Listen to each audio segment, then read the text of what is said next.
And we're streaming as well? Streaming as well? Yes. Again, good afternoon, everyone. Thank you for making the time to come this afternoon. So when I was first running for this very august office, very high-paid one indeed, I promised that I would try to do these town halls quarterly. I'm not quite sure they've been quarterly, maybe thirdly. But I think it's a great opportunity to get folks together and have an opportunity to exchange perspectives on a wide range of issues. The one I did at the end of January was a little bit more presentational. So it was the town, the state of the town address, so I was doing a lot of slides related to town's budget and some vision-related things. So there wasn't a lot of opportunity for the community just to ask questions of me, what are administrative priorities, and what are the council priorities. So this is your meeting. I'm happy to just kind of jump in on some of the issues that have animated the community more recently. There's been a little bit of Kiowa traffic about this, that, or the other thing. Some have been more recent. Some are repeat performances. Some go back over a year plus. And there's some things I may want to save to the end, but rather than kind of just starting out myself, I just like it to open it up to you. So if anybody has any questions, comments, and concerns, this is your meeting. The only thing I'd ask, the one real ground rule, is two ground rules. One, it's got to be an issue or question or comment of general community interest. If you've got kind of a personal interest or issue you need to deal with, please deal with, reach out to me or the town staff directly to deal with that. And then please avoid the speechifying as much as possible. I'll do enough of that for all of us. So, yes, sir.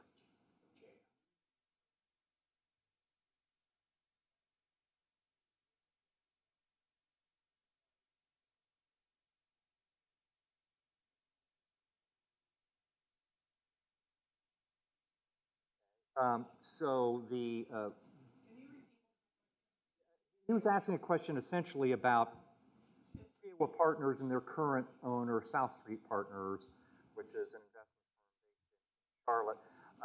We don't need to spend a huge amount of time on this, and others will be much more familiar with the island's history than I.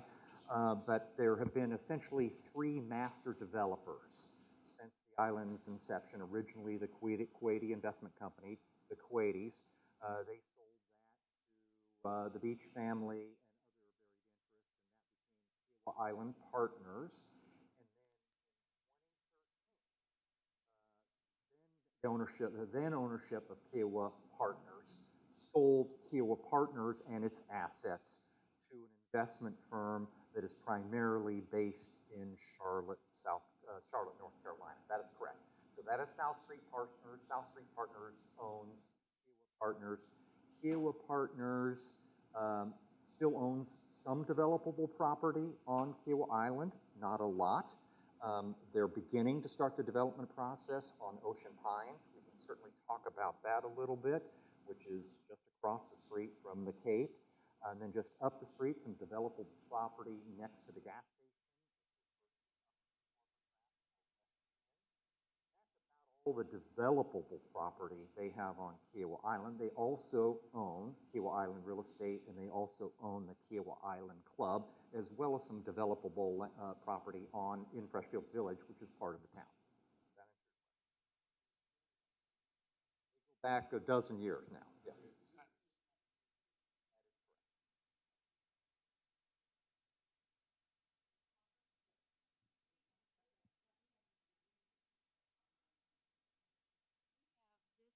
On a very passageway to the beach, from Inlet Cove to the beach, and it's after a curve. You're familiar with it, and this is all we have. And then on Dune side, they have this. That has been directed to order one of those. We saw those for that crossing. Okay. I don't know who put those, whether it was Kika, whether it was one of the regimes. It's a little, Here, show it to them. Little thing that goes in the middle of next to or the middle of a pedestrian crossing.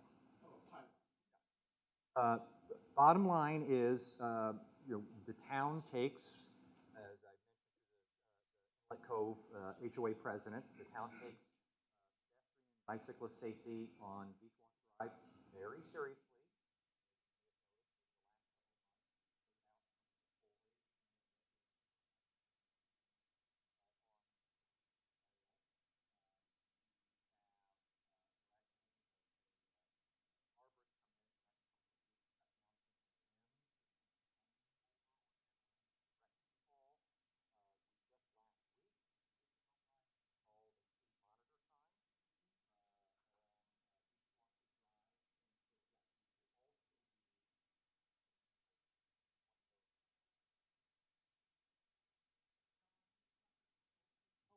And I believe it's the club's parking entrance, the second one? The towards Beachwalker County Park will be both an entrance for the 59 parking lot, as well as provide access to at least one of the residential buildings. Other entrance, and John can correct me if I'm inaccurate in this, the next entrance will provide access to, I believe, two of the residential buildings, and then other access is going to be provided through Southern Pines Lane.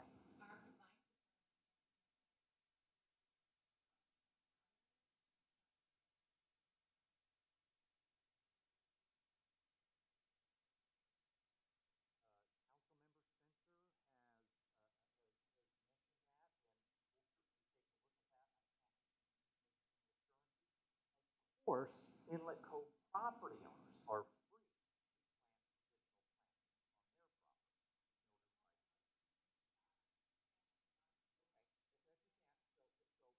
free. We're going to do a site visit. We just haven't. And Mr. Mayor, just so you know, we have ordered the, yes, it's ordered. Yes. Okay, the pylon has been ordered. With respect to the new paving on part of the trail, part of the bike path going down to Beachwalker Park, it looks great. It's about 3 or 4 inches high, and it drops immediately off, so that if you're riding your bike and one of your children or someone behind you or your little carriage behind you falls off, you're in the ditch. And that is actually a danger. So is there something going to be done to correct the drop-off? We are transitioning from our new landscape vendor. This is the last week of the current landscape vendor contract to the new vendor next week. And one of their primary jobs is start to smoothing out all of that grading. They've got a couple of other things to address around. We need to do some signage, which is not the landscape vendor. We've got to replace some vegetation that was destroyed. So that's definitely on kind of job one once we get the new landscape contract vendor on board. Thank you, Maura. Let's take a question from, do we have any questions? Yes. May I have purloined the mic? Okay. My subject is, and by the way, I used to criticize the town council significantly many times. No, you've never but done I have that, to, Larry. I have to say, Larry, come on. I have to say you're doing a great job, and what I have to say today is not a criticism, it's a contribution, so please take it in that manner. So the town has lost 90 parking places over the last... I'm sorry, the what has? The town has lost 90 parking spaces over the last Where is year and a half. Where's the town lost? There are 40 overflow spaces by the beach club, and they sold that property for 55 million, sorry. No, I'm sorry, the town... Well, okay, the town is key, is the Kiowa Island as well. Okay, well, just let's be very clear about this. I want to understand your question, Larry, because the town, the only thing the town owns on Kiowa Island is Beachwalker Drive and 80 feet of right-of-way. Okay. That's all the town owns on Kiowa Island. No, I understand that, but basically the island is part of the town, yeah? It's And within the town's you're a municipal resident boundaries, that is and you're a correct. resident on the island, okay. Yeah. So hear me out, please. 40 we've lost as an overflow to the beach club. They sold that property last year for 5 million, so that overflow parking is gone. We lost 50 at Night Heron, where the bowling alley's going in. And I think currently we have, I would call, substandard parking at the Cape. And we will lose 70 spaces that are currently being used. It was 80% utilized this morning. When I checked, the 70 spaces opposite the conference center. Pull the mic back a little bit there. Am I too loud? Sorry. Or too close or too loud? Yeah. Okay, I'll move it back away from me. So we're going to lose 70 parking spaces at the conference center that this morning when I drove past, it was 80% utilized. So that's 160 spaces. So to come, Ocean Pines, 70 units, Upper Beach Walker, say 90.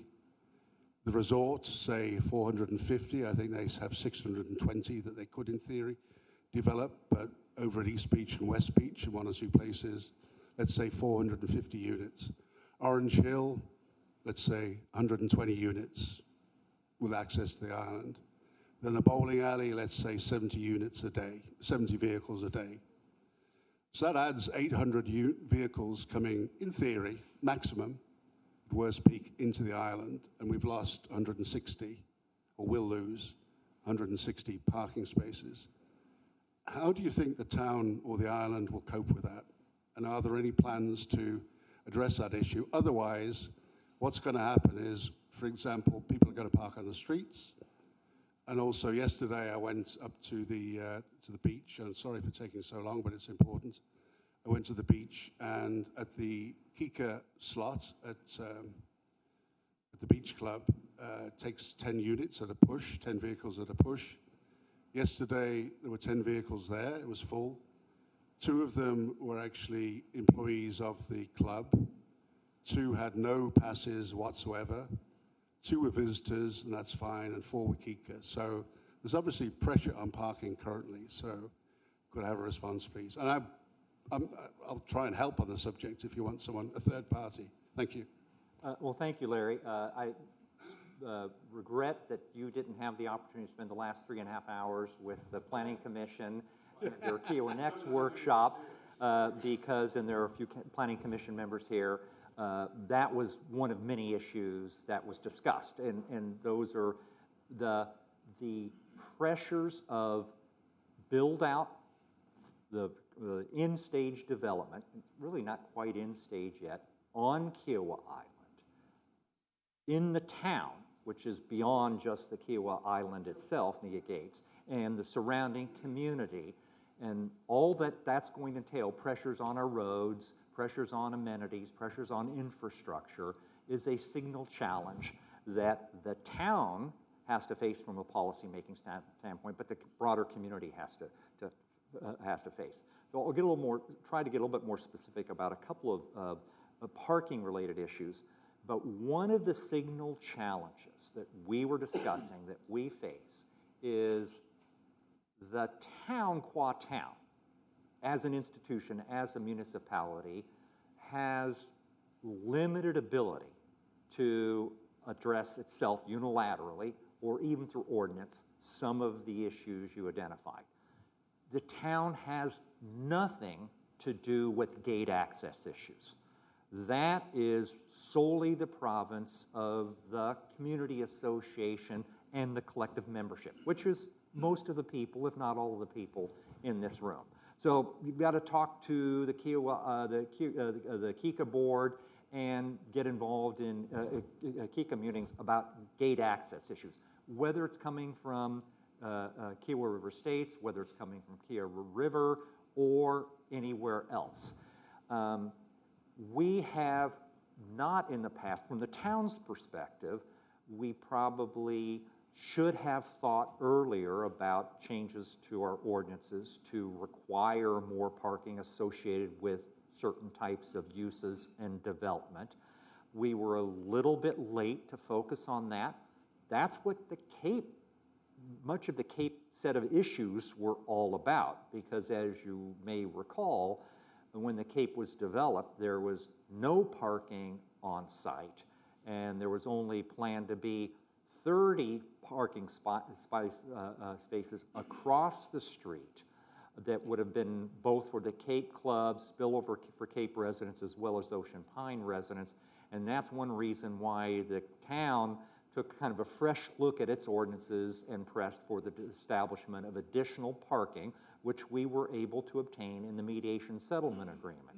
So beyond the 30 spaces that were originally planned in Ocean Pines, because of the town's intervention in that process, we got 59 parking spaces on Ocean Pines plus another 16 on Upper Beach Walker, 75 or 76 parking spaces rather than 30.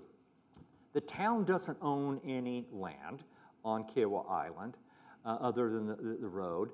Kika does own some land, but not much. The partners still own some land. The resort that's not developed. The resort owns a lot of land. I would certainly anticipate, for example, and we get into discussions, as we inevitably will, with regard to build out, whatever that may entail, of West Beach and East Beach, that a critical part of that discussion, depending on what uses are going in there and the intensity of those uses, is are we going to have enough parking to satisfy all that? None of that at the end of the day is going to solve for the fact that over the course of the last 50 years, we have not put in place sufficient infrastructure to accommodate the growth that we've had and the growth that's yet to come.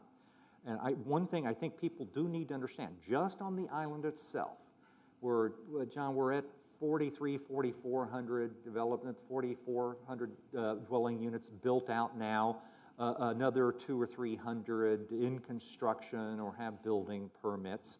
You kind of the max development dwelling units on the island can get to 52 to 5,400. So a pretty significant increase yet, and that doesn't include additional lodging, hospitality lodging, the resorts entitlements on West Beach and or East Beach, as well as what else they can build there. So there's going to be a fair amount of additional development yet on Kiowa Island. There is still occurring around us a lot of development. Kiowa River, just up the roads, entitled for 1,200 dwelling units. They're not close to that. Where are they going to do most of their shopping, particularly when the new Harris Teeter is built? They're going to be coming down this way. They're kind of coming into our traffic circle. Kiowa River Estates is not quite fully built out. There's a new planned development up across from the ACE, which is a mixed use commercial and residential development. The Goodwin family, essentially Riverstone or the resort's parent company, owns 400 to 500 acres around the Freshfields Village, the Anvil tracts, that are entitled, that have an entitlement of under R4, 4 single-family dwelling units per acre. That's potentially 1,600 to 2,000 new single-family units. These are challenges. This is kind of what we were talking about in KONX, looking at the next 5 to 10 years. There are some things the town control. We will try our level best to control what we can control. We've got to cooperate and collaborate with our key island stakeholders in all of that. And as we talked about, we've got to be, as a broader community, not just the town council, not just me, more proactively engaged with other policymakers in Charleston City, in Charleston County, in Columbia if necessary. My view is we punch way below our weight as a community, given the amount of accommodations tax dollars we generate, property tax dollars we generate, sales tax dollars we generate, income tax revenues to the state, et cetera. And just the kind of the relationship network that we have here on Kiowa Island. If we want to address all of these issues, nothing is certain at the end of the day, but we best enhance our ability to do so if we start thinking more broadly, and if we simply, I know some have this mindset, that we're just kind of insulate ourselves behind the gate on Kiowa Island, and we can kind of ignore everything that's going on, then we'll suffer the consequences. I agree with you.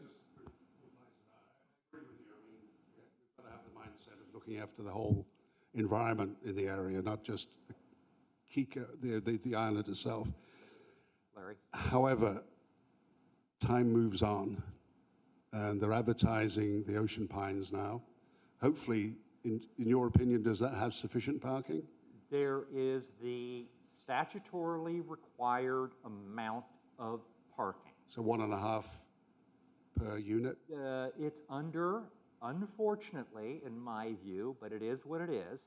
That was developed pursuant to the terms of the development agreement, which only required 1.75 parking spaces per two-bedroom unit. I believe that's correct, John, but under the town's ordinances, you would have required a little bit more. That's something the town negotiated back in 2013 or the ADA in 2005. There are a lot of decisions that, with the benefit of hindsight, that we should have been more attentive to. We weren't. Larry, we've got to move on, okay? Okay. Thank you. Have any questions from? Not yet. I Okay. have one. Okay. Yes. I'm going to just ask it a different way a little bit. You know, the conference center that the resort owns also has the parking problem when they have events and all their employees there, and it affects the regimes there with the overflow parking. Do you ever go back and look at numbers, whether they were poorly assigned or poorly agreed upon, that the same thing you did with the Cape about adding more spaces, could that happen when the resort chooses to build onto, you know, whatever they decide to build at West Beach, to look back and say, oh, a mistake was made by the town council 10 years ago, they didn't allow enough parking spaces? So, Or even, one other example is at the Kiowa Island Club. They sold one of their properties. Does it ever then look back and say, oh, well, they were using that for some parking spaces, now they don't have enough for their volume? I'm going to be careful how I answer that. If they provided the number of parking spaces as they were required to do so by ordinance or development agreement at the time, it is what it is. But if you're negotiating either a new development agreement or revised terms to development agreement or a planned development, that provides an opportunity to have a fresh look at a wide range of issues. And that's not unique. That would be true with regard to Kiowa Partners if they want to combine the tracks at Upper Beach Walker, make that mixed use. If they want to plan development, then you have a fresh look at kind of everything. If that would be true with the resort as well, I think it would be incumbent on us, and I would hope, and I suspect this is true. I don't want to speak for Roger Warren. I know he wouldn't want me to speak for him, but that they want a good experience for their guest as well. So whether it's adequate parking, whether it's adequate amenities, whether it's adequate ingress and egress, for example, the challenging intersection already at Kiowa Island Parkway and Kiowa Beach Drive, I think there is recognition on the part of the resort that if they build out West Beach with a hotel property, that is something that's going to have to be addressed. Not just because we would say that has to be addressed, and Kika might say that has to be addressed. I think they would understand that would need to be addressed. So providing adequate parking related to all of their uses is something that would certainly be part of the conversation.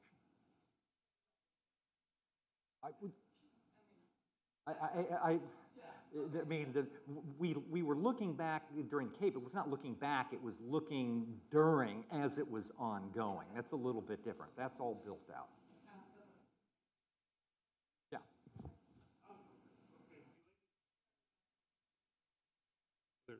Related to what you were just talking about on Kiowa Beach Drive, years ago, I'm not sure how years ago, I know there's a plan for a traffic circle there. Kika owns the land, Kika had engineering drawings done, and that was that was a future-looking plan. I know that's outside of the purview of the town, but that is exactly what you're talking about, is looking forward and trying to address these issues. We know when the conference center gets fully operational with big conferences, when they build out whatever they're going to build across from Cougar Point, along with the traffic coming down from the Cape and from all that area, that is just going to get worse and worse and worse every day. But on another related traffic note, and I know there's lots of talk about this, when you have all Sea Pines built out and access to Beachwalker Drive and whatever's getting built along Beachwalker Drive, I know everybody sees the nightmare that already exists right now at the gate. It's now getting into summer, and we're all starting to see that line of traffic pile up. And I just hope that, I know there's talk going on, I don't know exactly what's being discussed, but that seems to be a partnership issue between the town and Kika on how we manage that intersection. Well, I mean, you're talking about, yes, no question, that is the principal choke point on Kiowa Island. This is going to be a choke point out here in the future more than it is right now. That's the principal choke point on Kiowa Island. The town has done what it can unilaterally to try to facilitate or mitigate the traffic challenges as best we can, both by the design of the, putting in the median and providing for the clear exit at the end of the day, as well as providing a community service officer to help with traffic control, at least wave people through. But it is what it is right now. The issue is with regard to the gate. And the reason there is a backup is because of the way that the gate operates. And unless and until that's addressed, there's a limited amount that we could do. When the town undertook a traffic study of that, Kimley Horn came up with various proposals to try to work around the gate. And they included, seeing if town could acquire the Kiowa Island Real Estate Building and putting in potentially 2 traffic circles there at a cost of, probably a few $1 million. And the issue was you would still probably mitigate the problem to some extent, but you would also have the problem for potential complete gridlock. If you're blocking all the way through the traffic circle as you would, then you couldn't have anybody exiting off Beachwalker or turning on to Beachwalker. The issue is the gate, and the town doesn't have any unilateral ability to adjust that. There have been conversations between our Infrastructure and Public Works Committee and our Public Safety Committee and others. Our council members have worked with Kika board members. I know that Kika has a committee looking at that, involves the resort. I'm not kind of intimately familiar with where all of that is. As a resident of the island who lives right by that intersection, I feel the pain probably as much as most people do, and that will be even more so the case. I struggle to understand why it continues to be an issue, because you can go to a lot of other resort and gated communities where it's a pretty smooth entry process and you have all QR codes and you just kind of fly right by, and you don't have people stopping at the gate to get printed out gate passes. But again, I'm getting beyond my bailiwick there. But that's one of the issues, again, when we talked about the Kiowa Next and the Planning Commission forming this kind of Kiowa Island alliance to try to set up a more routinized process or structure for engaging collaboratively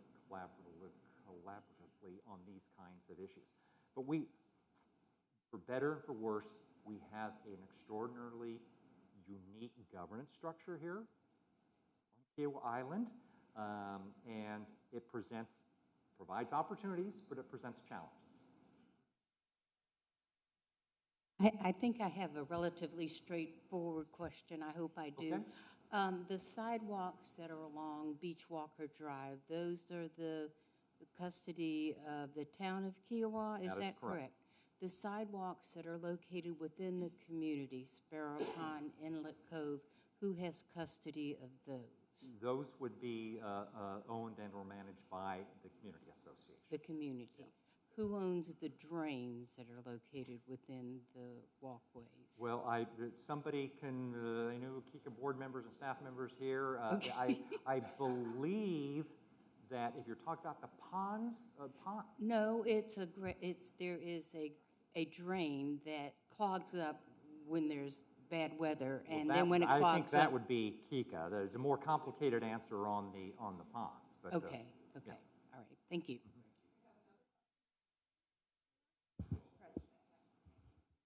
My name is Larry Kryling. I'm a 21-year resident, full-time resident of Kiowa. And I have a question about the boardwalks, and I think a lot of people have lit that up on the IQA list lately. But I know we have a lot of policies and regulations to protect wildlife like bobcats and deer, birds, alligators, and such. I wonder where human beings fall within that priority list sometimes. And I'm speaking about health and welfare of humans. And I feel like we're often ignored. I rode my bike down on beach walk number 38, which is a very popular beach walk, boardwalk rather. And I came upon 10 steps going down where it used to be a ramp. And I've ridden on that for many, many years on a ramp. And I understand all about, the policies with accretion and the amount of sand that piles up and it's protected dunes and so forth. So don't get me wrong with that. But my concern was that when I tried to get down the steps with a bicycle, it was a trek, and I put the left gear on lock, and I walked a step at a time to get down. A person that was with me happens to be a young lady and was walking just a regular bike without gears or brakes, and about halfway down lost the bike, and it tumbled down, but fortunately she was not injured. But that decision seems to have been made to reconstruct a number of the boardwalks and change them from ramps to steps. And I know that there are 3 different entities that control the beach and how far you can go out with construction. Obviously, the town and the South Carolina, the state, and KICA. And the only thing I'm asking for is consideration to reconsider the decision with a little more time and a little more confidence in the people that are making the decisions to reconsider that, not only for that particular boardwalk, but for all the other ones that are being talked about for reconstruction. I was around when we had boardwalk number 40, and I don't know how many people remember that, but it looked like a lookout for the fire department or for the beach patrol. It was so high and so many steps. And we went and made a plea to reconsider that, and they took it down and reconstructed it. And so I think I represent a lot of people with the way it looks. It's a safety issue. I'm coming from a safety issue and from a design issue, not the quality of work or anything like that. And like I said, I'm very familiar with all the changes that a beach makes with the accretion and then reconstructing parts and so forth. But I took a number of pictures with this number 38 boardwalk, and you can see where the old ramp was. And it would have been sufficient to leave it that way, just bring the height of the flat part out, and then go down to the ramp, instead of building the steps. So I'm just here just to bring it to your attention. You're one of the entities that regulate it. So if you have any concerns or anybody else, I'd just like to hear that as well. Thank you. Well, I appreciate that, and obviously, pardon? Sure.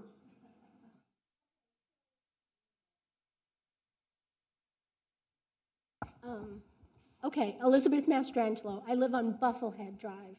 So that 38 exactly was our beach access because I'm in the middle of Bufflehead. Otherwise, you would have to go down to each end. Bufflehead is like 1.5 miles long. Also, so to me, it's a high density area. When it was listed in KICA, there were no high-density areas listed after Turtle and Atlantic Beach. So nothing behind Vanderhorst Gate, and I think that there are certain areas that are high density. Also, I did meet somebody that also fell down the stairs. He was a renter. I told them to report it to whoever they were renting from. And I think because of that, there may be more parking at the, 32 would be at one end, and 30, no, not 39, maybe 40. There would be more street parking, people trying to get access to the beach through a ramp that they would have to park on the street and not be able to walk. So let me try to cut through some of the noise, but the very legitimate concerns about some of this. Just a couple things. Our staff has been out kind of re-looking at this last week every one of the boardwalks, particularly those that were on Kika's list that they had undertaken repair work on or were planning to or needed to. If somebody representing Kika wants to have the floor, they're certainly welcome to it. I get the sense that Kika has been sensitized to these issues and is in the process of taking a fresh look at its boardwalk policy, as well as whether any changes need to be made to work that has already been done. I don't say Kika's defense, but the issue that you alluded to is, I also should note that there are 38 some boardwalks on Kiawah Island.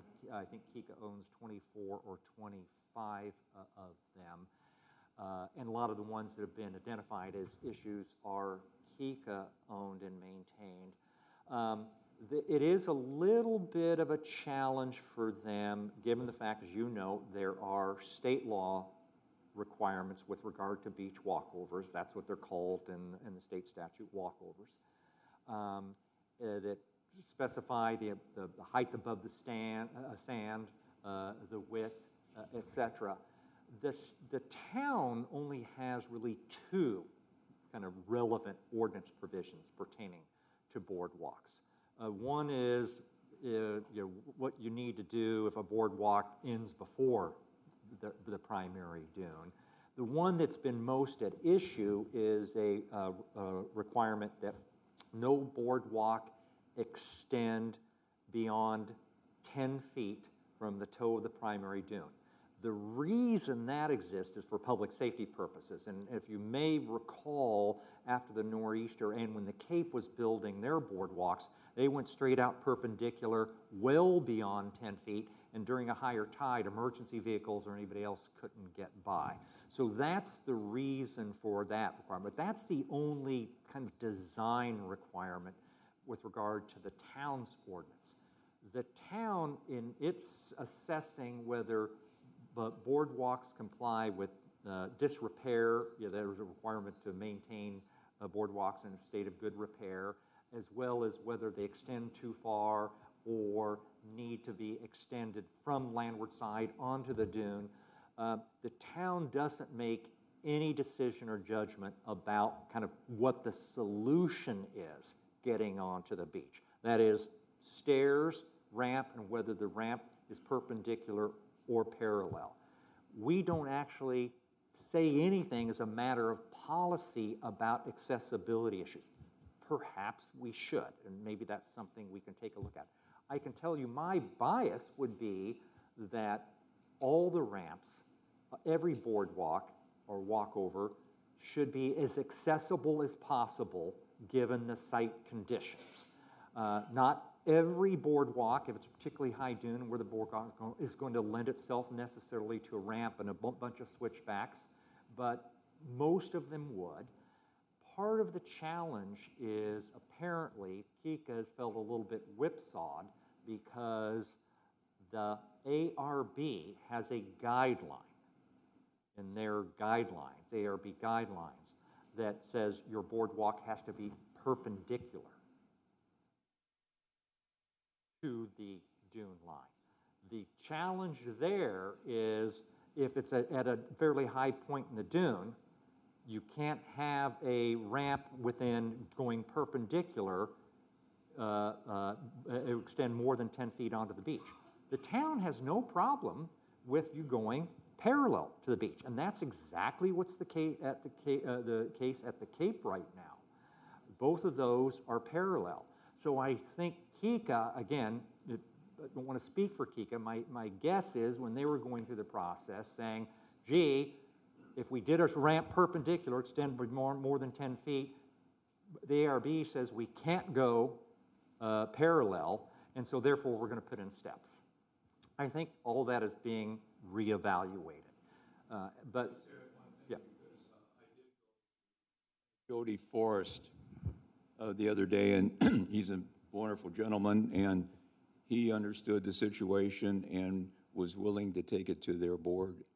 So that's going to be upcoming, I think, and I just want to give him credit for listening and understanding, and then seeing that there's a possibility for this to happen. Well, you know, one of the things that, again, the town would fully support ramps.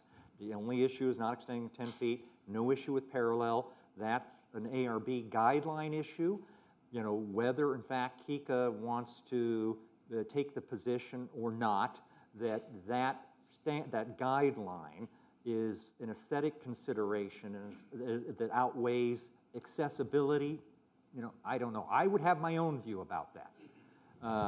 But yes. So anyway, Before we go online, we have one gentleman that has. okay. Yeah, my name is Stain Peterson, and I'm a 2-year resident on Kiwa, so a lot of this is new to me. First, I will say I'm very impressed with the information flow we're getting from both Kika and the town. With the weekly updates, it's very good. I was just wondering, has it ever been considered to have these town hall meetings where it's joined with Kika and the town, so all questions can be answered in one forum? For instance, I have questions about Cinder Creek. I understand that's Kika. I can't speak for Kika, but I would be delighted to have a joint forum on some of these issues where there are obviously overlapping or sometimes conflicting areas of interest in jurisdiction. Yes, thank you. Yes, Meredith. I have a question from an online viewer about the trash receptacles on the beach, specifically just about their design change and kind of why that occurred. People are curious. Great question. So there are a number of issues related to trash management on the beach. The town provides that as a service currently. So we have for the most part, have had the large wooden receptacles that have had at least 2, sometimes 3 trash cans in them. Multiple issues arise. One, just from an operational standpoint. We have exactly 2 people in our Public Works Department. There are one of these at every boardwalk. When there's a storm coming, named storm, those all have to be removed. It is a heck of a challenge with a couple of pickup trucks and 2 people where, you know, you get 2 of those in there at one time. And it's a 2 or 3 day process, and depending on how quickly things happen, nor'easter, things went out to the sea because it wasn't a planned named storm. So part of the idea was this redesign it was just a pilot, was on this one kind of pedestal one that could fold up, that literally one person could handle that by themselves, throw it in the back of the pickup truck, and you could actually throw a whole bunch of those, and within the course of a few hours, you could take care of the whole beach. That's the idea.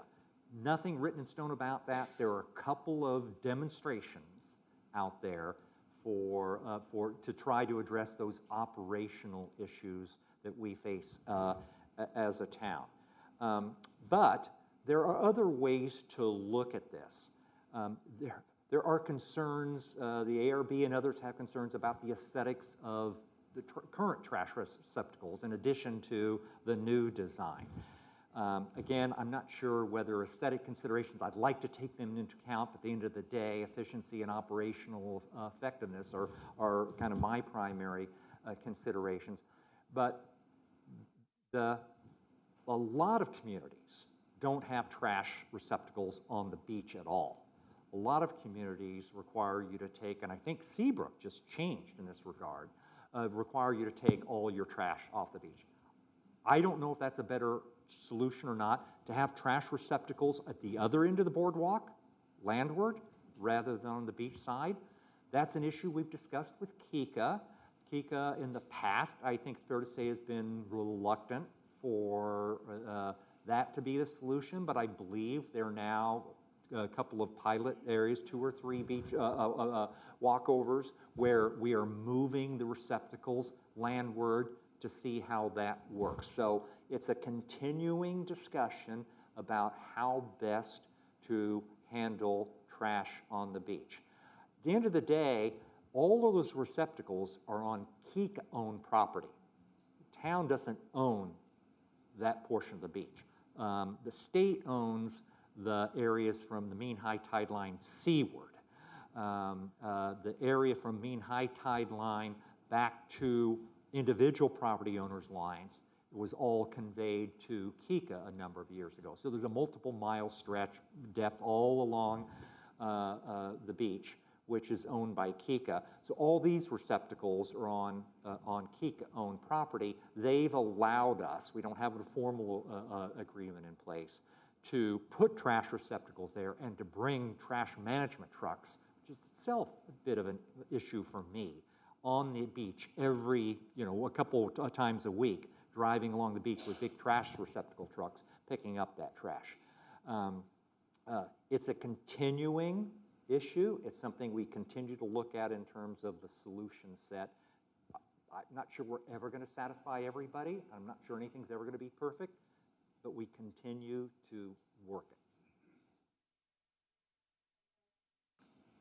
Yes, I just got one in relation to the boardwalks.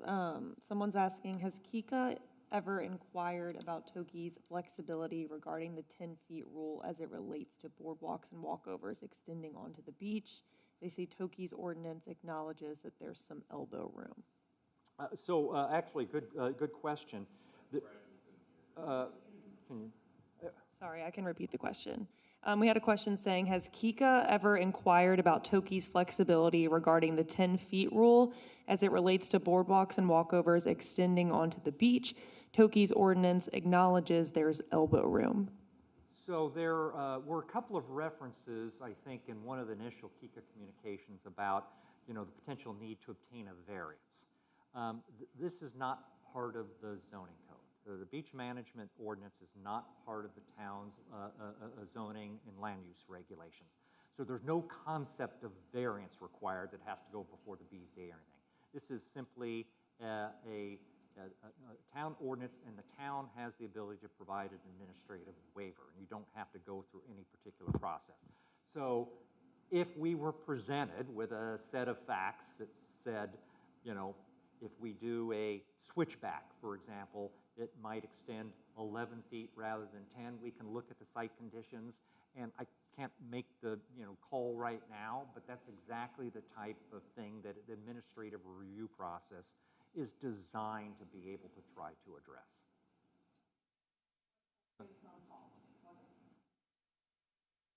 Brad. Question, or are you actually going to answer some of these questions?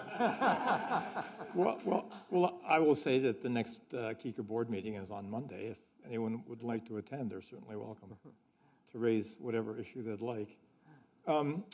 Brad, first of all, thanks for doing this. I think it's very helpful. I had a two-part question. So the expiry of the developer development agreement was, to me anyway, a very painful process.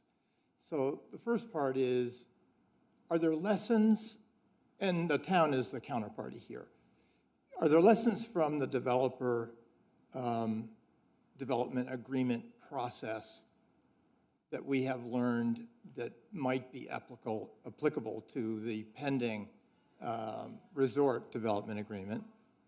And then secondly, can you share any insight in terms of when that process, i.e. the resort development process renewal, will engage in a meaningful way?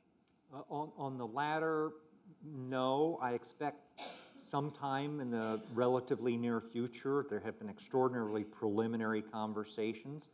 One thing I will say, lesson learned, is we go through this process again. The 2013 agreement, the 2005 agreement, and 1994 agreement, or at least the 2005-2013, were drafted by the Partners Council, which is their current council.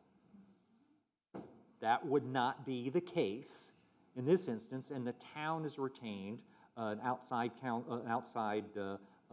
legal service, a lawyer, who specializes in development agreements, particularly. And in fact, our outside town attorney, which is actually a firm, demurred and said, you know, that's a unique set of skills, knowledge, and expertise that our firm really doesn't have. There are two people in the state that we think are the best of this. One is conflicted because they work for the developers. Here's the other guy.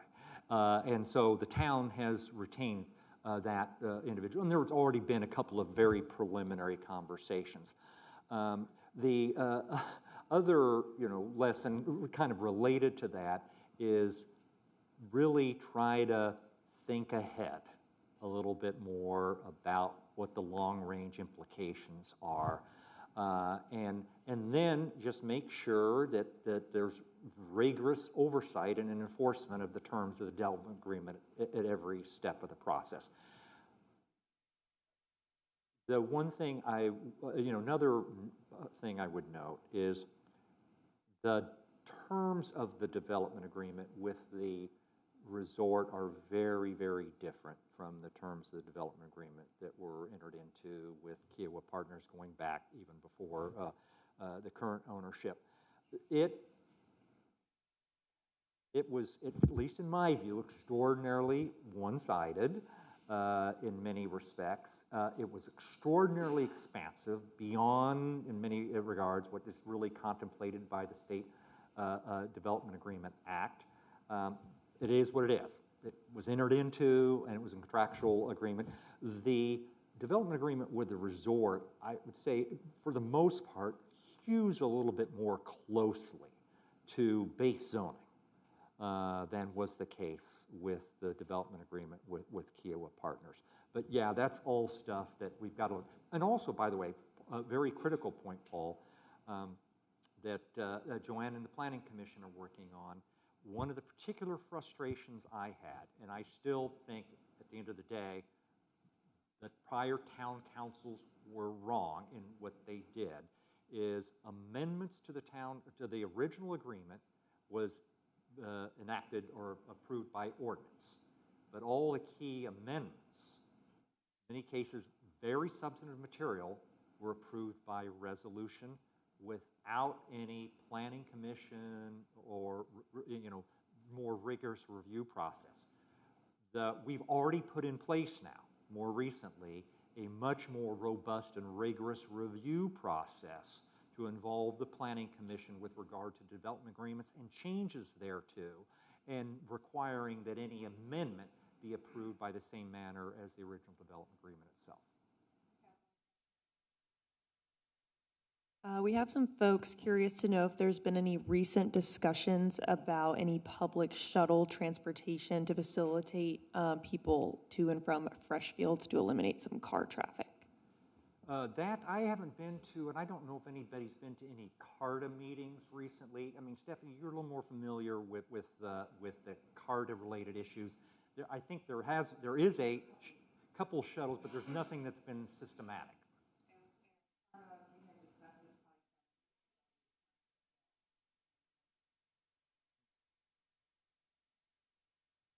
When I was routinely attending the CARTA board meetings, we had discussed and looked at trying to have some sort of public transportation from, really this was dealing with workers, trying to eventually get them from the island, John's Island here. We were looking at various parking locations. We were looking at parking locations as a central location at the Citadel Mall. We were looking at what's now KJ's. So we were looking at that, but unfortunately, right now, because of the cost, it has to be heavily subsidized by the business owners. We looked at Seabrook participating and also the resort. And as of right now, nothing has obviously come up with that. But I will say, I know CARTA, along with some businesses on Johns Island, specifically Maybank, they are looking at trying to bring at least public service or public transportation onto Maybank, just because of the various businesses. You have hospital systems opening up there, so I know that they're looking at that. The question, I think, also was in regards to if any type of internal transportation service. The town looked at that several years ago, but again, as of right now, nothing has been implemented. One thing I am aware of is that there have been one or two developers or business or entrepreneurs that have reached out and said they are looking at establishing some remote parking facility. Larry has addressed the issue you raised a little bit around where the new commercial mixed-use development is going to go in at the intersection of Bohicket, Betsy Carson, and River, and that like employees could park there, and that there would be regular shuttles just down Betsy Carson. I don't know the status of that. I don't know whether it will actually happen, but I know that kind of concept from a private sector standpoint has been looked at.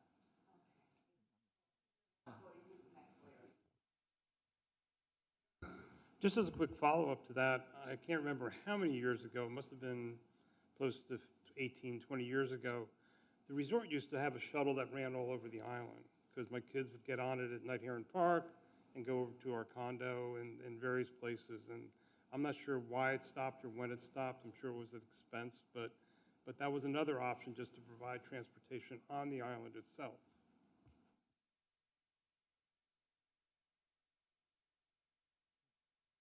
Okay, Brad, again, not a criticism, but about a year ago, we all attended meetings with traffic experts and a couple of police officers. In fact, one was a senior guy. And we all discussed road safety, and the topic inevitably went on to the front gate. And the consultant and the two police officers were saying all sorts of suggestions about how we could improve the front gate. Now, KICA people weren't there at the meeting. I just wonder, has there been any follow-up, any liaison? How many meetings have taken place between KICA, the town, and those gentlemen about improving security at the front gate? Because they have some really good ideas. You're talking about security or It was a matter of both. It was road security outside the island.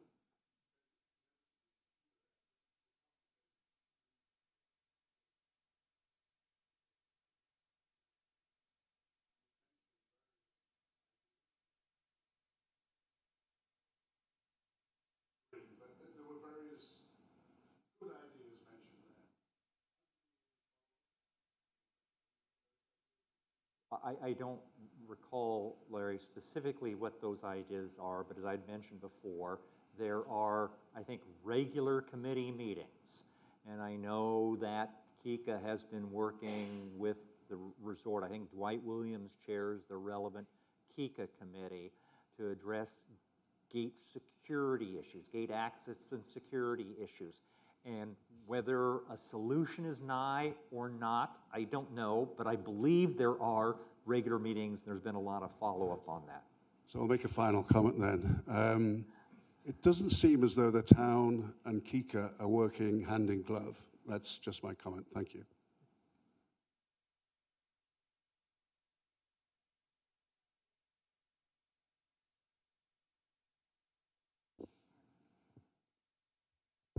It's just a comment. I just wanted to remind everybody that an example of a boardwalk that is both parallel and greater than 10 feet is at the Sandcastle, which is the community center.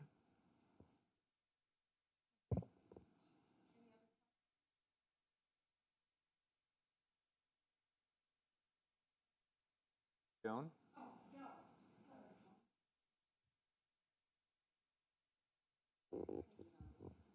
Hi, I'm Joan Collar.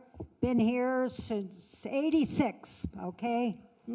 Started coming in '79. And I've always been able to ride my bike on the beach and take my cart down and bring my beach chairs. I can't do any of that anymore. And yesterday, when I went to go down on 38, I was walking down the 10 rather steep steps, and I got to the end and I almost fell on my face because the bottom step opens onto the beach. And there was minus about 8 inches of sand under the left side of the thing. And in addition to that, the railing for the steps ends about 2 feet before the end of the steps. So if you wanted to reach over and grab the rail, it doesn't exist. So there's plenty of room to build a ramp off of those steps, and this is not Kiowa. As Mr. Hennessy suggested, I would encourage everybody that's interested in boardwalk issues. There's a KICA board meeting at Beach Walker Center Monday afternoon, 3 p.m. Oh. Hi, I'm Sherry Gallagher. I'm on the KICA board. We're fully aware of all of your opinions about the boardwalks. There is a policy from 2017 that had been in place and it was working fine. Our dunes are so high right now. We haven't had any major storms and our dunes just keep getting higher and higher and higher. So we're trying to manage that topography. A ramp would be so steep you wouldn't be able to go down it. So the only answers are the switchbacks. And in order to have those, we do have to use a lot of the beach. We have to use a lot of your money, and it does disturb a lot of the dunes. So we have to weigh all of those things. Work on all the boardwalks that were going to be repaired is being paused for the entire summer. So there's going to be no more ramps taken out all summer. The ones that are there are going to stay there. During this time, we're reevaluating the policy from 2017. I'm the chair of the amenities committee. It has been turned over to those 10 residents among you that are on the committee. They're all giving suggestions to us on how to improve that policy. We'll keep giving you updates on what the improvements have been, but we're working very hard on it. We do understand that things have changed and we have to change the policy. Brad and I spoke about it 2 days ago in the morning. He had some ideas about the policy, so we really are working together. You may have the impression that we don't speak. He comes to all of our meetings. We come to as many of his as we can. We do cooperate on a lot of things, but we do try to keep some things are KICA, some things are town, so we don't overlap each other and have duplicate efforts in things. So that's about as much as I can say. Thank you, Terry. Thank you. Anybody online? Just to, Yeah. Just to follow up on that, I use 38 all the time. And about 2 years ago, I had sent some pictures to KICA showing how sand was starting to accrete, because that was when we had the bad storm. And I suggested they maybe should clear the boardwalk off and maintain it. It never happened. And next year I sent another picture, and more sand was piling up, and it got buried. I can tell you, I'm not an engineer, but as a practical design matter, I don't know why you could not make that a ramp again. It doesn't go up that high. The dunes do not fall into that groove. In fact, it always, when I walk along, I look at all the private paths on there and how they're just like digging into the dunes. But I do think, we tend to design things to expect what's going to happen 5 years from now, 10 years from now, perhaps. But some better maintenance on that would have helped and prevented perhaps where we are today. I would just encourage KICA to really look closely at all these boardwalks, because I don't think they all have to be stairs. Council Member Spencer. I wanted to foot stomp something you said, Sherry. So I know that there is a perception that KICA and the resort and the town don't work together. And I think historically there has been problems over various years with that. But I think there is a lot of collaboration going on under the hood. in meetings that are open, but people probably don't participate in regularly. On our Infrastructure and Public Works Committee, KICA, the resort, and the club all participate in that. I know on Russ's Public Safety Committee, you've got St. John's as well as the people I mentioned. Madeline had a resiliency committee last week. Ryan from KICA participates in that. So there's a lot of things going on at the table where the different areas are working together. Thank you, but we also have to acknowledge that we can do better, and we should do better. Absolutely, yeah. Yes? Is that Becky? Becky, let me quickly talk fast. People online can't hear.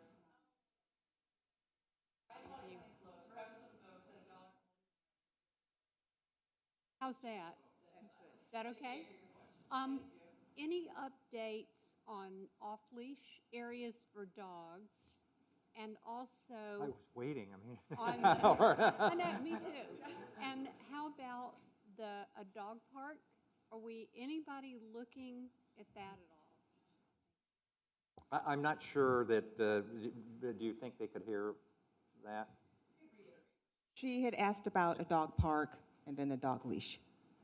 The dog park is easy. I mean, the town doesn't have anything under consideration with regard to a dog park.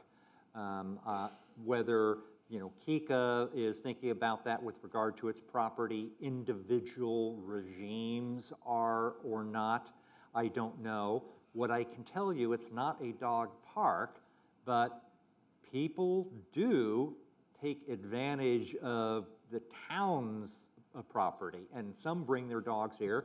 We actually do have a little poop bag station over there. So this is one option for you, but whether other landowners on Kiowa Island are looking at that, I don't know. Dog leash, it's an issue that vexes me in so many different ways. And I'm going to spend a few minutes here now that you teed it up. A few kind of high-level observations. The first is the changes that are being proposed in the revised, we were repealing and replacing the beach management ordinance in its entirety because there were a broad number of changes that needed to be made so that we could better protect the health of our beach and dune system and the safety of our residents and visitors. The changes that are being proposed with regard to the dog off-leash area are very modest, and I'll touch upon those in just a second. But I want to back up a little bit about that because there's been a lot of commentary about what is being proposed, and much of it is unfortunately not particularly well informed, but that's not unique to IKEA discussions. I think we've all seen that. First and foremost, understand that the ordinance change that was approved by first reading by town council does not necessarily change the status quo in any regard. And indeed, if that ordinance change had already been in place as of today, there would be no change at this point in time during the nesting season because the conditions haven't presented themselves to warrant a change. That's one observation. I also want to back up a little further. This issue for service has been around for well over a year now. It was when I was on council before I was elected mayor where I had an opportunity to meet with many of the dog owners down at kind of Yappy Hour and a couple of Yappy Hours down on the beach. And what I said at that time was three things. We're going to make sure three things that I could make, to the extent I could make sure we were going to do three things. Or my position was going to be dogs and birds have coexisted for a long time. And so in order to justify a change in the current policy, there needed to be some change in conditions. Two, that if there was going to be any change in the policy, it should be a reasonable response necessary to address the change in conditions. And three, that we were going to be transparent about the process. There was going to be a lot of opportunity for public input. I still hold by all three of those things. Now, as you may recall, and I don't know if there's an opportunity, this is the only area where I'm going to show slides, if you could show this.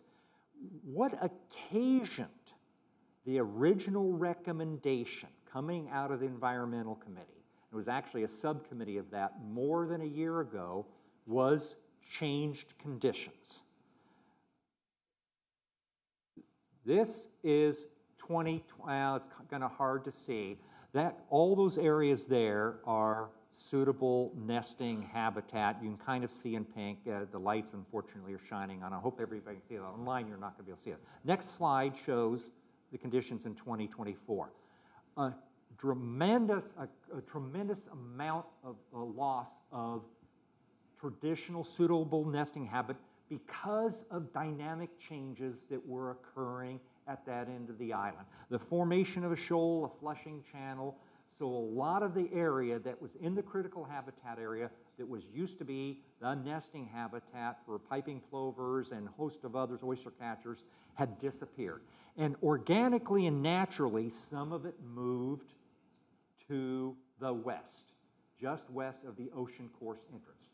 That's what occasioned the proposed change in policy at that point in time. So in my view, the change conditions checkbox was checked. The issue was still whether or in fact, that changed conditions was actually, we're seeing change in behavior on the part of our bird population, for lack of a better term. And that's something we continue to assess. Now, if you recall what the Environmental Committee first recommended, came out of the Environmental Committee as a recommendation, was that all that area that's in yellow, which would run about 700 yards, be deemed suitable nesting habitat, and for that area, dogs would have to be on leash, which was close to half the off-leash area, for a 4-month period. That's what they were recommending. We would embed in the ordinance that's what would be in place. I indicated to the chair of the Environmental Committee, my fellow council member, Councilmember Kay, that I could not support that, and I didn't think that that was necessarily the second box being checked, that was the appropriate response to the change conditions, and that it was a dynamic environment, and we're going to have to look at it on a season-by-season and case-by-case basis. So what was recommended in Environmental Committee, which there was a hue and cry about, and I didn't agree with that, not sure whether my fellow council members did, is not what ended up in what was approved by the council in first reading. All we said was there is this concept of suitable nesting habitat, and if conditions warrant, then some portion of the off-leash area for some period of time may be designated as on-leash requirement. That would only be probably, in the furthest part of that is not really nesting habitat anyway, the first 200 or 300 yards, maybe 400 yards, and maybe for a relatively short period of time if there was actually evidence of nesting occurring.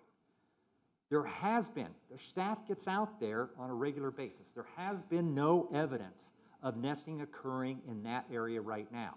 So since I was given the authority to make the designation in the ordinance, and it can't be really a council designation because council only meets once a month, council determination meets once a month, and the process doesn't lend itself to that. This is an administrative determination like so many others are.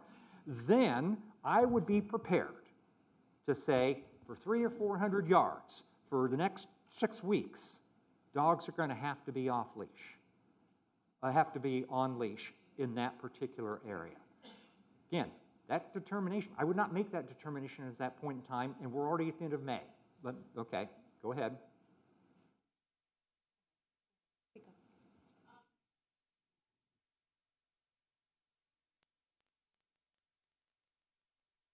Becky, we can't hear you. I'll come up, Becky. I understand that nature's dynamic, so why can't the off-leash area be dynamic? In other words, instead of taking away part of it, shift it. So if the community wants to have a conversation about eliminating half of that off-leash area, which take away a half mile, and adding 3/4 a mile on the west end of the island, I think that's something we could all take a look at. I assume everybody who's a dog owner would be supportive of doing that, since there would be increase in the overall off-leash area. The issue right now is that what was going to be potentially the issue, and here's the frustration I have with the tone and tenor of some of the comments. I understand as a dog owner, and a dog owner who's never been on turtle patrol, sadly enough, shamefully enough, and not a shorebird steward, that would like to walk along the beach with their dogs, and occasionally off-leash will take advantage of the off-leash rules and off-leash season. What I've never heard from a dog owner, and some want to speak up here, is if for a period of time we determined that there were endangered species that were nesting in the area right around the ocean course entrance, that if the dog owner had to walk another 300 yards before allowing their dogs to be off-leash for a limited period of time, how that was an imposition on either the dog or the dog owner. I've never understood that. That's what has vexed me, flummoxed me, flabbergasted me. I'm very supportive of protecting our off-leash rules. We are unique, Kiowa Island. There is no other island community in South Carolina that allows dogs to be off-leash all year long, any time of the day, during a portion of the beach. It doesn't exist elsewhere. I understand it's a cherished part of Kiowa Island. We want to try to protect that. We're trying to balance competing interests and considerations. So that's what we've proposed. There is no change in the status quo mandated by what is in the revised beach management ordinance. Full stop. Yeah. Just kind of piggybacking on that, can you explain, and because they had Sandy Point up there, at the last meeting when you had your first reading for this dog leash for the birds, you also agreed upon an agreement with a person doing tours from the Dunlin, that they could come on, and it looks like on the picture, it's a critical habitat area. It's almost like you're talking two different ways. You know, okay, we're going to protect this part from any nesting and animals, but over there, because you can't monitor it very well, we're going to still allow the Dunlin, who don't even live here, to come on. Can you just explain what your thinking is? This is one where you're trying to do what's right, but also recognize pragmatic or practical realities. The fact of the matter is that, and it's not right down here, it's all further up and off the picture, is the area known as Sandy Point. I've never been to that beach myself, but my understanding is, and I've seen all the pictures, is that on a summer weekend, there are several dozen boats beached there. And some of them are commercial. They're violating multiple town ordinances currently. One, you're not supposed to beach vessels. Another is no commercial operations unless there's a license. And there's probably a couple of others in there as well. Fact of the matter is, you can't get there by land. So that presents a practical challenge. Do we want to, upset, I don't know how many decades of behavior along there? The other reality is they are entitled, anybody in the state of South Carolina or anybody else is entitled to a public portion of the beach. They can access it, which is mean high tide line, seaward. There is no restriction we can put in place. We have police powers that extend a mile out So for public health safety purposes, we can regulate activities, but we can't say you can't be there. Now, we do say, our ordinances still apply, don't be in the dunes, this, that, or the other thing, don't leave trash. That's all hard to enforce. What we started to try go down the path with regard to the one agreement that we entered into, and if any of you haven't had the opportunity to listen to Captain Crowley, Chris Crowley, who runs Coastal Expeditions, who have many of you, I don't know, many of you have been on, little boat trips with him around here. He is a committed environmentalist, as much as anybody that lives in the Sea Islands community. He is an extraordinarily responsible commercial operator. So the beach operations agreement we approved, we were trying to set a template to say, if you are eco-sensitive, if you are environmental friendly, if this is about an educational tour and not a party boat, we'll give you a commercial license to do that activity. Because I know that he's persuaded us, but I know, having talked with him, that he will make sure that anybody he takes there and he's on the island, that everybody is doing the responsible thing. So it's also kind of a marketing thing for him. He's now the only commercially licensed operator able to do business on Kiowa Island. Now, town may or may not be getting a boat that would allow for some enforcement. CCSO has a marine unit and may look at issues over there. At the end of the day, I don't think it's pragmatic to say, everybody, you just can't be on Sandy Point. What we want to try to do is monitor we best we can to ensure that the most egregious activities aren't occurring over on that part of the island.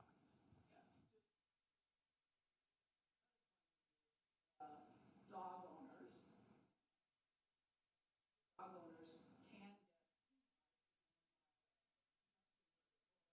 their thing or whatever, but the people who don't even live here can come on there in a nesting area. Well, again, they are not, as far as I know, they're not down around the corner here. They're further up. Oh, you're saying there's no nests there? The area is critical habitat. Is all Carol, I'm not the biologist. I'm just looking at the areas that are designated right here by our town biologist staff. Whether there are further up the island, I don't know. That whole area is a critical habitat area. That's why no dogs allowed in there at all.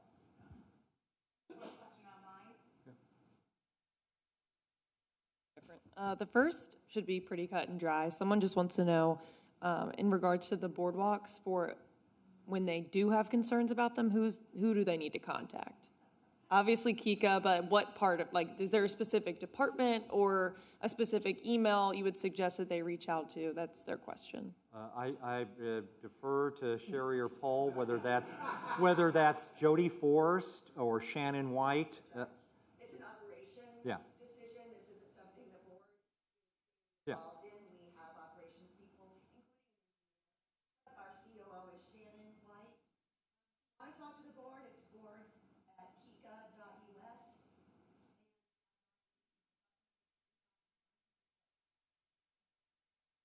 Second question before you? Yeah, she has the second. Hold on 1 second.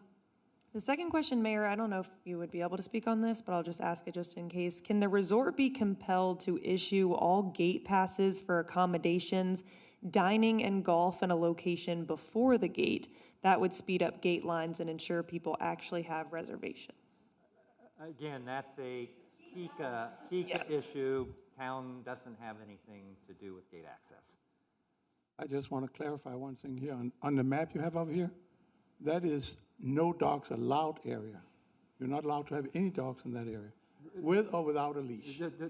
Well, you can see if you can, I don't know, the Ocean Course Clubhouse and the driving range. The areas to the east of that's all critical habitat. No dogs allowed at all. No dogs allowed. The off-leash area begins at the Ocean Course access point and goes for about a mile to the Beach Club access point. It's what is at issue, and I was out there last weekend. Aaron Gibbon, he was both else on the other end of the Ocean Course Drive, Right. parked and out there checking for nests, as well as in this area, to check for nests. There were a couple nests over here. There aren't any over here yet. So there's been no reason. I'm a shorebird steward. I was out there too, and you're correct. One thing, by the way, because this has been an issue, town's trying to be kind of responsive to get better informed. We have a camera out there. Oh. So, apropos of that, couple things. We already have it. In the last week, there have been a couple of dogs in the dunes without any owners nearby. So again, just 2 in the last week or 2, so it's not something that's prevalent, but I also get some of these emails like, I go on the beach every single day, I've been here for 25 years, and I've never ever seen a dog in the dune, but yet, you know, as soon as we put up a camera, we see a couple of, but dogs weren't the real offenders because they were barely in the dune. We did have some humans, and there was one, I would get in trouble if we actually shared this, that almost right in front of the camera was relieving himself. Yeah, they actually had to put a smiley face on the image. So you just can't solve for stupidity, folks. Yes, sir. Okay, Mike? Oh. Okay, so looking at this, a couple of questions. The language from what I've read, and I understand how you perceive it and how you interpret it and how you would apply it. What keeps somebody, your successor, from coming in and more broadly interpreting a nesting habitat and more broadly deciding what area should be completely closed off, how much should be closed off? Your successors should come in and say, the whole area should be a critical nesting, close it all down. So just to be clear, one council cannot bind another council. There is nothing stopping a future council or even this council from saying this summer, last summer we had 2 serious dog bite incidents from off-leash. Okay. 2 serious dog bite incidents. We could make the decision to pass an ordinance, say no dogs off-leash anywhere on the beach, and it would be what it is. You simply can't, any policy-making body has to have the prerogative to legislate given current conditions. But here the policy is already made. It's just how it's applied. Well, the policy could, yes, right? A mayor could take a different position, and then the council could say, that mayor went too far, we're going to change the ordinance again, or the mayor didn't go far enough. They may say, you should have closed down the off-leash area, you didn't, so now we're going to legislate to do exactly what the environmental committee recommended last time. There's just, that's the nature of the legislative. So you don't see this as a big change. You see this as everything pretty much is staying the same until somebody comes in and interprets the ordinance differently. What I'm saying is part of the, I'm willing to onboard this decision, and I'm willing to take the slings and arrows and get the criticism. Okay. It comes with the territory. It's just not an issue. I will try to be as reasonable and pragmatic about any decision I make regarding this community as I can to try to balance competing interests and considerations. What I'm telling you now, as of this date, the whole point that I said I could not accept what the environmental committee was recommending and was not willing to put it before the council was because I did not think it checks those boxes that I mentioned.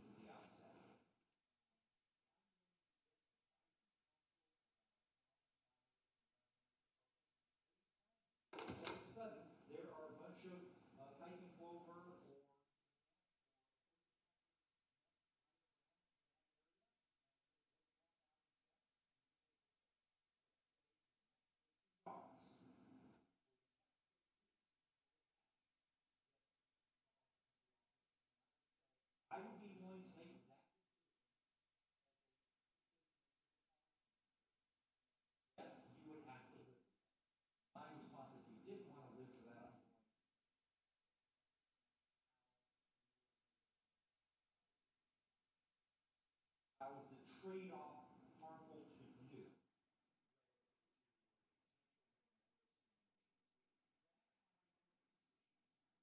Okay, I understand. I'm just seeing your successor coming along and taking it much further. And I don't see how the language prevents that from happening. Mayor, a future council can do whatever they want. Again, they can decide that Kiowa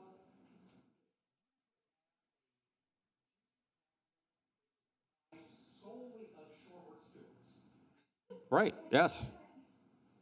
But they would have to go through the process of changing the ordinance to do that. Right. And that's exactly why we have this process, so there's a lot of opportunity for public input. Have two readings.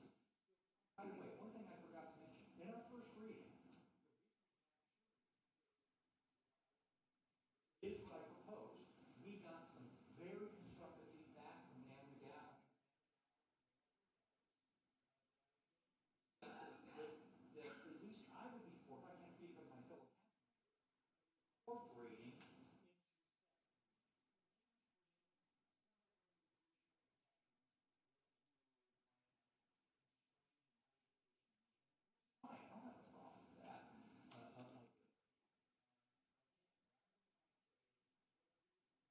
representing was a compromise charge was recommended by our standings committee. Our segment of our, we're trying to do the best. Okay, and the second question I have birds nested in that area that you were talking before about excluding from there? There was one nest in there last year. Okay. Yeah. To justify putting in place the 4-month, 7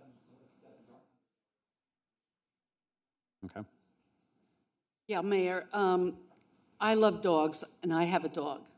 And I'm very sensitive to the birds. I'm on Turtle Patrol, and I've been on the Dolphin Patrol as well for years. 3 years ago, my dog, who I always take on a leash, the two of us were attacked by a dog that was just roaming on the beach. The owner was nearby, could care less, was taking his time as I'm screaming between my dog and this dog. So I'm very sensitive to it, and I just think everybody else has to be. I love dogs, and I appreciate them running on the beach, but something has to be done to correct that. So And I want to stipulate that I believe that 95 to 98% of the dog owners, particularly resident dog owners, are extraordinarily responsible.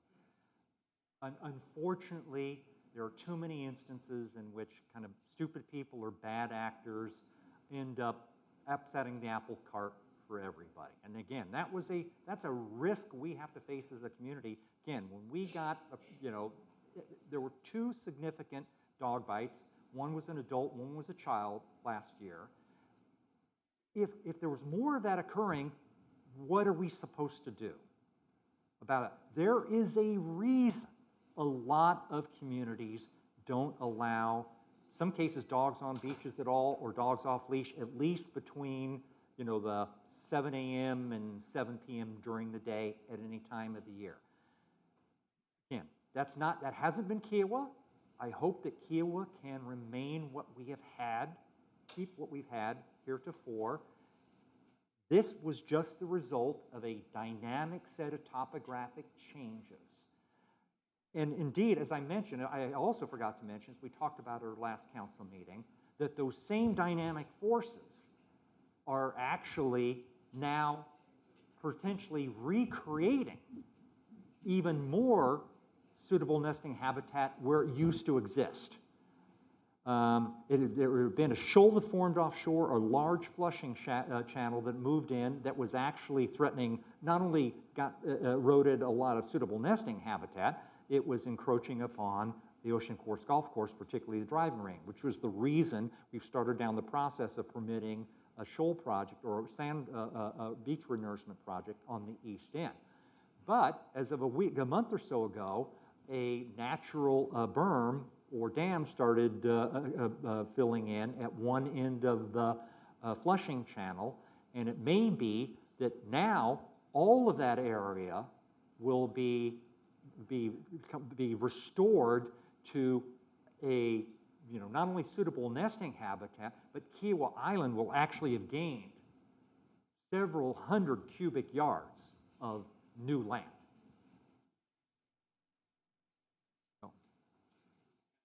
Oh, yes, absolutely. So you said there were 2 dog bites last year. Were they in the off-leash area, or were they in the No, they seasonal were not in off-leash? the off-leash area. They were in the seasonal? I believe, no, I'm not even, I don't, that's a good question. I don't recall whether they were seasonal or not. Okay. Yeah. Yeah, and I had this conversation with Lance some time back. It's all the more reason that the permanent off-leash area is preserved.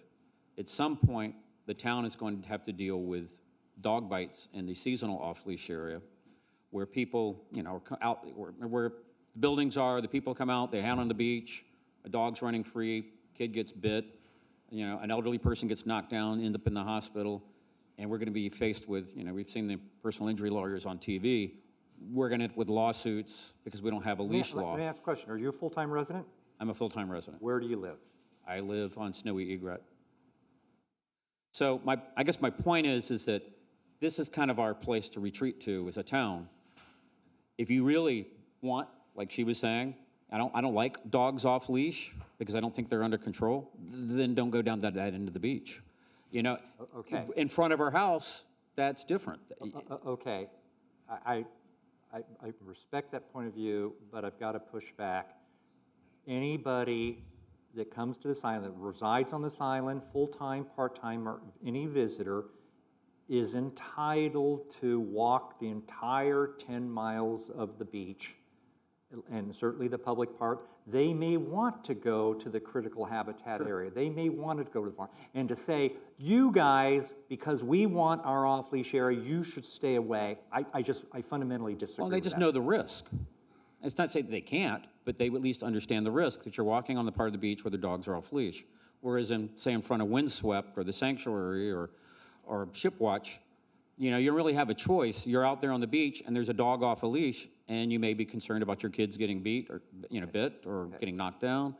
We can, agree on some of these things, perhaps agree to disagree on others. Bottom line, right now, there is no change to any of the dog off-leash areas. Right now, no change in area, no change in time. So you've all been extraordinarily patient. We've run long. I mean, I'm happy to, afterwards, if you have any questions you'd like to raise to me directly. I appreciate everybody's time coming this afternoon and patience. To be continued in a lot of these things, and we'll all see you at the KICA board meeting on Monday afternoon.